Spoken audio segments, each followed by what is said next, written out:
জঙ্গলমহল নিয়ে কোনো কংক্রিট ইতিহাস লেখা হয়েছে বলে খুব একটা খুঁজে পাওয়া যায় না। বাঁকুড়া, মেদিনীপুর, বীরভূম, পুরুলিয়ার জঙ্গলমহল অত্যন্ত বিখ্যাত একটি জায়গা, যা কুখ্যাতও বলা চলে। বাঁকুড়ার ক্ষেত্র সমীক্ষক এবং ইতিহাস গবেষক সুকুমার বন্দ্যোপাধ্যায় দীর্ঘ 7 বছর ধরে করছেন অধ্যাবসায়, পড়াশোনা এবং গবেষণা। তার সঙ্গে করেছেন প্রচুর ক্ষেত্র সমীক্ষা। গোটা ঘর শুধু বই আর বই। শারীরিক শক্তি একটু বয়সের ভারে কমলেও মানসিক শক্তি অত্যন্ত দৃঢ়। পাতার পর পাতা লিখে চলেছেন তিনি, যেন মাথার ভিতরে জমে থাকা দীর্ঘ ক্ষেত্র সমীক্ষার তথ্যগুলি লিপিবদ্ধ করে রাখছেন তিনি। জঙ্গলমহলের পূর্ণাঙ্গ কোনো ইতিহাস নেই। জঙ্গলমহলের আদি পর্ব থেকে তার যে ওই কেউ লিখে গেছেন, কিন্তু সম্পূর্ণ কাজটা আমরা পাইনি। তো সেই জঙ্গলমহলের সম্পূর্ণ যে ইতিহাস, সেইটার সংগ্রহ সমীক্ষা করে নির্যাসটুকু নিয়ে লেখার একটা চেষ্টা করছি।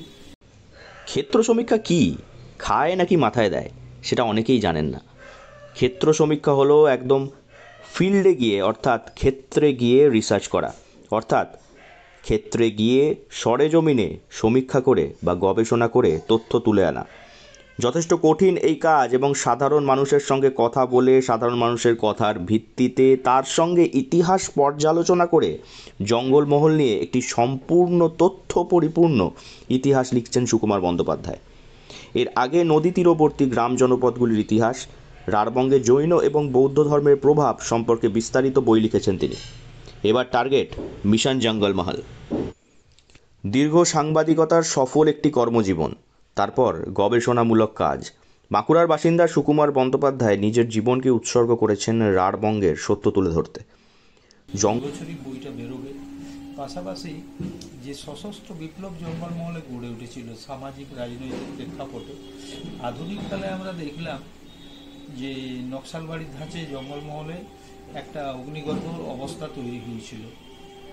বিগত 2006-07 থেকেই এই সূচনাটা হয়। নন্দীগ্রাম, লালগড়, সিঙ্গুর একই বৃত্তে যে আন্দোলন গড়ে উঠেছিল, মানুষ সক্রিয় অংশ নিয়েছিল, রক্তাক্ত যে সংগ্রাম আন্দোলন, সেইটা নিয়েই এই মূল প্রতিপাদ্য বিষয়। জঙ্গলমহলেও করেছেন প্রচুর কাজ, নিয়েছেন কিষেনজির সাক্ষাৎকার।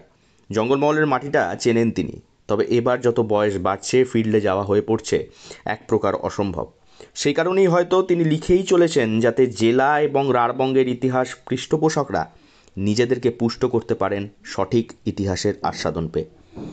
বাঁকুড়া থেকে নীলাঞ্জন ব্যানার্জির রিপোর্ট, লোকাল 18 বাংলা।